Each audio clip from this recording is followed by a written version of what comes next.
বাড়িতে আমি আর আমার শ্বশুর একা থাকতাম। রোজ রাতে আমার শ্বশুর আমাকে একটা নতুন বেডশিট দিয়ে যেত আর বলতো, বৌমা এটাতে ঘুমাও, আর সকাল হলে বেডশিটটা একটা ব্যাগে ভরে নিয়ে চলে যেত। আমার মনের অবস্থা তখন ভালো ছিল না। আমি বিধবা হয়েছিলাম, 1 মাসও হয়নি, কিন্তু একটা জিনিস খুব আশ্চর্যের ছিল, যখনই আমি ওই বেডশিটে শুতাম আমার খুব ঘুম চলে আসতো। রোজ একই কাজ করতে করতে আমি ক্লান্ত হয়ে পড়েছিলাম। একদিন আমার শ্বশুর বেডশিট দিয়ে চলে গেল, কিন্তু আমি বেডশিটটা বিছানায় পাতলাম না, আর ঘুমানোর নাটক করলাম। আর তার 4 মিনিট পর আমার সাথে যা হলো তা জানলে আপনি ভয়ে কেঁপে উঠবেন। তো বন্ধুরা, ভিডিওটি শুরু করার আগে আপনি যদি আমার এই চ্যানেলটির নতুন দর্শক হয়ে থাকেন তাহলে চ্যানেলটি সাবস্ক্রাইব করবেন। আমার নাম রচনা। আমার পরিবারে আমি আর আমার কাকা ছাড়া আর কেউ বেঁচে নেই। কাকা আমার বিয়ে দিয়ে দিল, কিন্তু আমার কাকা কোনো খারাপ মানুষ ছিলেন না, মানে খুব ভালো মানুষ ছিলেন। আমার 17 বছর বয়সে বিয়ে হয়। আমি খুব সুন্দরী ছিলাম, কিন্তু উনি আমার জন্য যে পরিবার পান তারা খুব বড়লোক ছিল না, আবার গরিবও ছিল না, কিন্তু ওনার আর কিছু করার ছিল না, কারণ আমার কাকিমা একদম ভালো মানুষ ছিল না।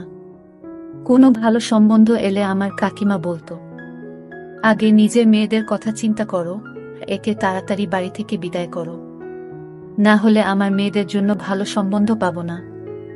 যারাই আসতো তারাই আমাকে পছন্দ করে নিত, কারণ আমি খুব সুন্দরী ছিলাম। আর আমার কাকার মেয়েরা মোটা আর কালো ছিল, কিন্তু তারা আমার সঙ্গে ভালো ব্যবহারই করত। সবকিছু ঠিক ছিল, খালি কখনো কখনো আমার কাকিমা রেগে যেত, কারণ সম্বন্ধ তার মেয়েদের জন্য আসত, কিন্তু তারা আমাকে পছন্দ করে চলে যেত। এমনও হতো যখন সম্বন্ধ আসতো কাকিমা আমাকে লুকিয়ে দিত। তারপর কাকা অধৈর্য হয়ে আমাকে যেখানে পাঠানোর তাড়াতাড়ি পাঠিয়ে দিলেন। কোনো খোঁজ খবরও নিলেন না, বেশি কোনো প্রশ্ন করলেন না। যে বাড়িতে আমার বিয়ে হয়েছিল সেখানে কেউ ছিল না। আমার বর দেরাদুনে চাকরি করত, সেখান থেকে বাড়ি আসতে তার একদিন সময় লেগে যেত, তাই রোজ আসা যাওয়া করতে পারত না। প্রতি 4 মাস অন্তর 1 সপ্তাহের ছুটি নিয়ে আসত। আমি ভাবতাম, ঠিক আছে, বিদেশে তো আর থাকে না, না হলে বছরের পর বছর অপেক্ষা করতে হতো, তা ও আসতে পারত না। বাড়িতে আমার শ্বশুর ছাড়া কেউই ছিল না, কিন্তু আমার বর বলল, তোমার চিন্তা করার দরকার নেই। আমার বাবা খুব ভালো মানুষ, আর উনি সত্যিই খুব ভালো মানুষ ছিলেন, আর আমার খুব খেয়াল রাখতেন। দিয়ে 2 সপ্তাহ পর আমার বর আমাকে বলল, আমাকে যেতে হবে। আমি শুধু 2 সপ্তাহের ছুটি নিয়েছিলাম। আমি ওকে ভারাক্রান্ত মনে বিদায় দিয়ে দিলাম। ওর নাম ছিল অলোক, আর আমার শ্বশুরের নাম ছিল কমল। আমার শ্বশুরও কাজে যেত, আমি সকাল সকাল ওনাকে টিফিন বানিয়ে দিলাম। উনি কাজে চলে গেলেন। উনি আমাকে বললেন, ঘরের দরজা বন্ধ করে রাখো, কেউ এলে খুলবে না। যখন আমি ফিরে আসব তখন আগে জিজ্ঞেস করবে কে এসেছেন, আমি তোমাকে বলবো আমি এসেছি, তারপর তুমি দরজা খুলবে। উনি আমাকে খুব ভালোবাসতেন, মেয়ের মতন আমার বায়না আবদার মেটাতেন। আমার মাথায় হাত রেখে চলে যেতেন, ফেরার সময় আমার জন্য সিনারা নিয়ে আসতেন। আমি বললাম, এসবের কি দরকার ছিল? উনি বললেন, তোমার নতুন বিয়ে হয়েছে, তোমাকে একটু সেবা তো করতেই হবে।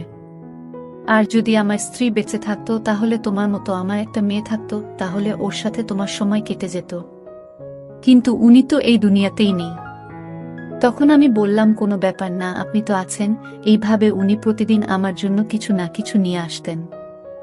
উনি এমন একটা জিনিস নিয়ে এলেন একদিন যেটা আমি কখনো ভাবিনি, আর তাতে আমি একটু অপ্রস্তুতে পড়ে গেলাম। আমার বর সিকিউরিটির কাজ করত, তাই সারাদিন তার ফোনে কথা বলার পারমিশন ছিল না। শুধু রাতে 5 মিনিটের জন্য আমাকে ফোন করত, কিন্তু সে এত ক্লান্ত থাকত যে কথা বলতে বলতেই ঘুমিয়ে যেত। এটা আবার মোটেই ভালো লাগতো না, কারণ আমি সারাদিন এই 5 মিনিটের জন্য অপেক্ষা করতাম। কিন্তু কি করব, ওর কোনো দোষ ছিল না। ওর সারাটা দিন রোদে গরমে দাঁড়িয়ে ডিউটি করত, তাই ক্লান্ত হয়ে যেত। ও বলে, অনেক বড় বিল্ডিং, কিন্তু এটা অনেক ভয়ঙ্কর জায়গা। এখানে এমন এমন জিনিস তৈরি হয় যেটাতে যে কোনো সময় আগুন লেগে যেতে পারে।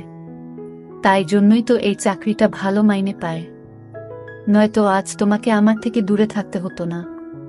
একদিন খুব খারাপ খবর এলো, আমার বর এই পৃথিবী ছেড়ে চলে গেছে। যে বিল্ডিংটার সামনে কাজ করত সেই বিল্ডিংটায় আগুন লেগে যায়। আর তাতে আমার বর মারা যায়, এটা আমার কাছে খুব বড় শক ছিল। আমি বিয়ের 2 মাস পরেই বিধবা হয়ে গেলাম। আমার কাকা আমাকে বলল ফিরে চল, কিন্তু কাকিমা চেঁচামেচি করল, বলল এ তো বিয়ের 2 মাস পরেই বিধবা হয়ে গেছে, এ একটা অপিয়া, এর কালো ছায়া আমার মেয়েদের উপর পড়ে যাবে। এই যতদিন আমাদের বাড়িতে ছিল ততদিন কোনো কিছু ভালো হয়নি। যেদিন গেছে সেদিন আমাদের ঘরে একটু সুখ শান্তি এসেছে, আমি ওকে ঘরে ঢুকতে দেব না। বাধ্য হয়ে আমি সিদ্ধান্ত নিলাম আমি শ্বশুর বাড়িতেই থাকব। আমার কাকা বলল চিন্তা করিস না, আজকাল তো বিধবা ডিভোর্সি মেয়েদেরও বিয়ে হয়ে যায়, কাউকে না কাউকে পেয়ে যাবি, আমি তোর জন্য আবার ছেলে দেখব, কিন্তু আমি আর বিয়ে করতে চাই না, কারণ আমার বরের কথা আমার খুব মনে পড়ে। আমার শ্বশুর তাড়াতাড়ি কাজ থেকে বাড়ি ফিরে এলো আর আমি দেখলাম উনি সাথে করে একটা সাদা রঙের বেডশিট নিয়ে এসেছেন। বললেন বৌমা এটা বিছানায় পেতে এসো। আমি বললাম ঠিক আছে, কিন্তু আমার ওনাকে এটা জিজ্ঞেস করা উচিত ছিল, এটা পেতে আমি কেন শোবো। উনি শুধু আমাকে এটাই বলেছিলেন, এটা তোমার জন্য এনেছি, নিজের বিছানায় পেতে নাও। আমি ভাবলাম বাড়ির জন্য এনেছেন, হয়তো এমনিতেও এই বাড়িতে বেশি কিছু জিনিস ছিল না, আর আমাকে উপহার দেওয়ার মতো কেউ ছিল না। কিন্তু সমস্যা তো তখন হলো যখন সকালে উনি এসে আমাকে বললেন বৌমা বেডশিটটা আমাকে ফেরত দাও। আমি ভেবেছিলাম উনি এটা আমাকে রাখতে দিয়েছেন। আমি বললাম কিন্তু আমি তো ওটা বিছানায় পেতে দিয়েছি, আর রাতে ওটার উপরে ঘুমিয়েছি। উনি বললেন কোন ব্যাপার না, ভালোই করেছ, রাতে ওটার উপর ঘুমিয়েছ, কিন্তু এখন আমাকে ওটা ফেরত দাও। আমি ওই বেডশিটটা বিছানা থেকে তুলে আমার শ্বশুরকে ফেরত দিলাম। উনি বেডশিটটা ব্যাগে ভরে নিয়ে চলে গেলেন। দেখে তো মনে হচ্ছিল ওটা নতুন আর খুব দামি মনে হচ্ছিল, তাই জন্য হয়তো ফেরত দিতে চলে গেলেন। আমিও বেশ কিছু প্রশ্ন না করে বেডশিটটা ফেরত দিলাম। আবার বরের কথা আমার খুব মনে পড়ত, কিন্তু আজকে রাতে আমি খুব ভালোভাবে ঘুমিয়েছি, কিন্তু আগে বেশ কিছুদিন শুয়ে আমি রাতে বিছানায় শুধু কাঁদতাম, কেঁদে কেঁদে পাগলের মতো হয়ে যেতাম। আমার মনে হতো সবকিছু মিথ্যে। এখনই হয়তো আমার স্বামী ফিরে এসে বলবে ওই খবরটা মিথ্যে ছিল, আমি তো একদম ঠিক আছি, আমার তো কিছুই হয়নি। কিন্তু এগুলো শুধুই মন বোঝানো কথা। এরকম ভাবে কি কেউ ফিরে আসে? জীবন বড় খারাপ জিনিস, মানুষের সাথে ন্যায় বিচার করে না, উল্টে মানুষকে এমন পরিস্থিতির মধ্যে ফেলে দেয় যেটার জন্য সে প্রস্তুত ছিল না। আমি তো কখনো ভাবিনি যে আমি এত তাড়াতাড়ি বিধবা হয়ে যাব। আর আমার স্বামী, যার সাথে আমি মাত্র 2 সপ্তাহ কাটিয়েছি, সে এই পৃথিবী ছেড়ে চলে গেল। আমার মনে শুধু একটাই আশা, হয়তো আমি মা হতে চলেছি। আমার স্বামী মারা গেছে মাত্র 1 মাস হয়েছে। কিছুদিন আর যদি বাঁচত তাহলে হয়তো আমি নিশ্চিত হয়ে যেতাম যে আমি সত্যিই মা হতে চলেছি নাকি সেটা নয়, কারণ যখন আমার স্বামী ফিরে গিয়েছিল তার 20 দিন আগে সে আমার কাছে ছিল, আর তার যাওয়ার 2 দিন পরই খবর এলো যে সে আর বেঁচে নেই। তাই জন্য আমার মনে একটা আশা ছিল। রাতে যখন শ্বশুর ফিরে এলো তখন আবার একটা বেডশিট নিয়ে এলো, বলল বিছানায় পেতে নিতে। আমি বললাম কি ব্যাপার, আপনি ফেরত দিতে কেন গেছিলেন? উনি বললেন যে দোকান থেকে আমি এই বেডশিটটা নিয়েছিলাম, ওই দোকান থেকে আমার বন্ধু ও বেডশিট নিয়েছিল, কিন্তু ও বোন বাবা ওটা দাম কমে গিয়েছে আর আমারটা দাম বেশি নিয়েছে, তাই আমি ওটা নিয়ে ঝগড়া করতে গেছিলাম। দোকানদার আমাকে 2 টাকা ফেরত দিয়েছে, তুমি গিয়ে শুয়ে পড়ো। আমি বললাম ঠিক আছে। আমি আবার বেডশিটটা পেতে নিয়ে শুয়ে পড়লাম। এমন ঘুমান না, একেবারে সকালে গিয়ে ঘুম ভাঙল, কিন্তু সকালে আমার শরীরটা ভালো লাগছিল না। আমার মনে হচ্ছিল আমি মা হতে চলেছি। তখন আমার মাথাটাও ঘুরছিল আর গা হাত পা ব্যথা করছিল। কিন্তু সকালে যখন জল খাবার বানাচ্ছিলেন, শ্বশুর আবার এসে বলল বেডশিটটা ফেরত দাও। আমি অবাক হয়ে গেলাম। আমি ওনাকে কিছু জিজ্ঞেস করতে গেলাম তো উনি বললেন আবার এখন টাইম নেই, তাড়াতাড়ি ওটা নিয়ে আসো। আমি তাড়াতাড়ি ওটা এনে ওনাকে দিয়ে দিলাম। উনি কোনো উত্তর না দিয়ে বাজারে চলে গেলেন আর বললেন আমার অনেক কাজ আছে বোমা, তুমি নিজের খেয়াল রেখো।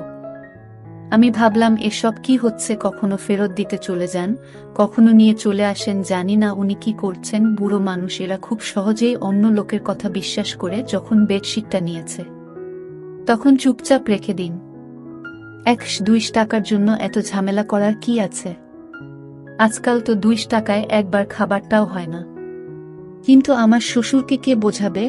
আমার শরীরটা পুরো দিন খারাপ হয়ে রইল। আমি মনে মনে খুশি হলাম যে আমি মা হতে চলেছি। আমি এই জন্য খুশি হয়েছিলাম যে আমার স্বামীর কিছু না কিছু চিহ্ন তো আমার কাছে থাকবে। আমি ভেবে নিয়েছিলাম যে যদি ছেলে হয় তাহলে আমি তার নাম আমার স্বামীর নামে রাখব। এই ভেবে অলোক আমার জীবনে আবার ফিরে আসবে। কেউ তো আমার নিজের হবে, না হলে তো আমার জীবনে নিজের বলে কেউ নেই।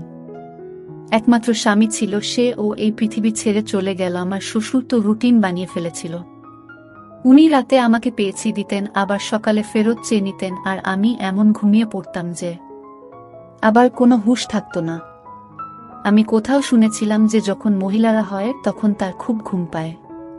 তাই জন্য আমি অন্য কিছু না ভেবে এই সব নিয়ে বলেছিলাম, কিন্তু 1 সপ্তাহ পর আমার এই আশাটা ভেঙে গেল। আমার মন খুব খারাপ হলো। আমি গর্ভবতী ছিলাম না, আমার স্বামীর কোনো চিহ্ন আমার কাছে রইল না। আমার খুব বেশি আফসোস লাগছিল, খুব কাছে ছিলাম। শ্বশুরকে এসব কিছুই বলিনি, কিন্তু উনি জিজ্ঞেস করলেন কাঁদছো কেন? আমি বললাম না, কিছু না। কিন্তু আবার আমি চিন্তা করতে লাগলাম, যদি আমি গর্ভবতী হব তাহলে আমার এত কেন ঘুম পায়, আমার শরীর এত ব্যথা হয় কেন? আমি তো ভাবছিলাম এসব কিছু গর্ভবতী হওয়ার জন্য হচ্ছে, তাহলে আমার শরীর এত খারাপই বা ছিল কেন? কিন্তু এখন কাকে বলবো? আমাকে ডাক্তারের কাছে নিয়ে চলো। শ্বশুরকে বলতে কেমন অস্বস্তি হচ্ছে। কাকে বলবো? তো কাকা কি ভাববে? যদি আমার স্বামী বেঁচে থাকতো তো ওর সাথে চলে যেতাম। কিন্তু ধীরে ধীরে যন্ত্রণা বাড়তে লাগলো। রাতে খুব গভীরভাবে ঘুমিয়ে যেতাম, বুঝতে পারতাম না কখন ঘুমিয়েছি আর কখন জেগে আছি। আর এদিন এক দৃশ্য দেখে আমি তো অবাক হয়ে গেলাম। দেখলাম আমার শ্বশুর নিজেই বেডশিটটা ধরছে। আমি অবাক হলাম এটা ভেবে যে ইনি চাদরটা ধরছেন কেন? উনি কি মনে করেন যে আমি চাদরটা নোংরা করে ফেলেছি? তাই যদি মনে করে তাহলে আমাকে বললেই পারতেন, আমি নিজে ধুয়ে দিতাম। কিন্তু তিনি চাদরটা নিয়ে কি কাজ করছেন? এটা আমার ঘরে ছিল। আমি মনে করতাম আমার শ্বশুর ছেলের মৃত্যুতে হয়তো পাগল হয়ে গেছেন, অদ্ভুত অদ্ভুত কাজকর্ম করছেন। একটা চাদর গিয়ে বারবার খেয়ে ধরে, রাতে বলে পেতে নাও, সকালে বলে ফেরত দাও। এই ধরনের আচরণ তো কোনো নর্মাল মানুষ করবে না। কিন্তু আমি কিছু বলতাম না, কারণ আমার থেকে বেশি ক্ষতি ওনার হয়েছিল। ওনার বুড়ো বয়সের লাঠি হারিয়ে গেছিল। আমার স্বামীর মৃতদেহটাও আমরা পাইনি। শুধু আমাদের এটুকু বলে দেওয়া হয়েছিল যে সে এই পৃথিবী ছেড়ে চলে গেছে। কারণ বিল্ডিং এ আগুন লেগেছিল, তাই বেশিরভাগ লোকের মৃতদেহ পাওয়া যায়নি শেষবারের মতো। আমার শ্বশুর ছেলেকে প্রাণ ভরে দেখে ও নিয়ে আর আমিও দেখিনি। তাই জন্য হয়তো আমাদের মনে অনেক দুঃখ জমেছিল, আর সেই দুঃখটাকে বার করার জন্য উল্টো একটা কাজকর্ম করছিলেন। আমি এই বিষয়টায় বেশি গুরুত্ব দিলাম না, আর আমার শরীর আরো বেশি খারাপ হতে লাগলো। আমি আমার শরীর নিয়ে খুব বেশি অসুবিধায় পড়লাম। এখন তো আমি ঘরের কাজ করব ঠিক করে করতে পারছিলাম না। আমার খালি বমি হতো। একদিন আমার শ্বশুর বাড়ি ছিল না, তখন একজন প্রতিবেশী আমার বাড়িতে এলো। আমি তাকে সবকিছু বললাম। সব শুনে সে বলল, তোমার শরীর তো খুব খারাপ মনে হচ্ছে, এরকম ভাবে চললে হবে না। বাড়িতে শুধু যদি শ্বশুর থাকে তাহলে ওনাকে বলবেন না তো কাকে বলবে? এতে লজ্জা পাওয়ার কি আছে? লজ্জা পেতে গিয়ে মরে যাবে নাকি? চলো তুমি আমার সঙ্গে। সে আমাকে হাসপাতালে নিয়ে গেল। ডাক্তার আমাকে চেক করে বলল আমি মা হতে চলেছি। শুনে তো আমি থমকে গেলাম। আমি বললাম, ডাক্তারবাবু এটা কি করে সম্ভব? আমার স্বামী তো মারা গেছে। উনি আমাকে কোনো তারিখের ব্যাপারে জানতে চাইলেন। আমি ওনাকে সবকিছু বললাম। আমি ওনাকে বললাম, হ্যাঁ আমারও আগে মনে হতো এমনটা, কিন্তু সেটাও তো প্রায় 1 মাস হয়ে গেছে। আমার স্বামী 2 মাস আগে আমাদের ছেড়ে চলে গেছে। কিন্তু ডাক্তার বলল কখনো কখনো এরকমটাও হয়, হয়তো আপনার সাথেও এমনটাই হয়েছে। মহিলার শরীরে কোনো লক্ষণ দেখা দেয় না, কিন্তু তবুও সে গর্ভবতী হয়। আমি তো কিছুই বুঝতে পারছিলাম না। তারপর ডাক্তার আমাকে বলল, তুমি কারো সাথে কোনো নোংরা কাজ করনি তো? আমি বললাম, সৃষ্টিকর্তার দিবি আমি এমন কোনো কাজ করিনি।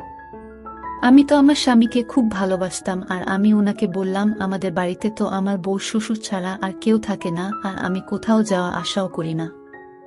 ডাক্তার বলল, ঠিক আছে দেখো, কিছু মনে করো না। এসব ক্ষেত্রে এই ধরনের প্রশ্ন করা হয়। কিন্তু তুমি মা হতে চলেছ এটা একদম নিশ্চিত। এখন আমি এটা জানি না যে তুমি আমাকে মিথ্যা কথা বলছো নাকি তুমি তোমার তারিখটা বলতে ভুল করছো। আমি আবার হিসাব করতে শুরু করে দিলাম। কিন্তু আমার হিসাব মতো এই বাচ্চাটা আমার স্বামীর ছিল না।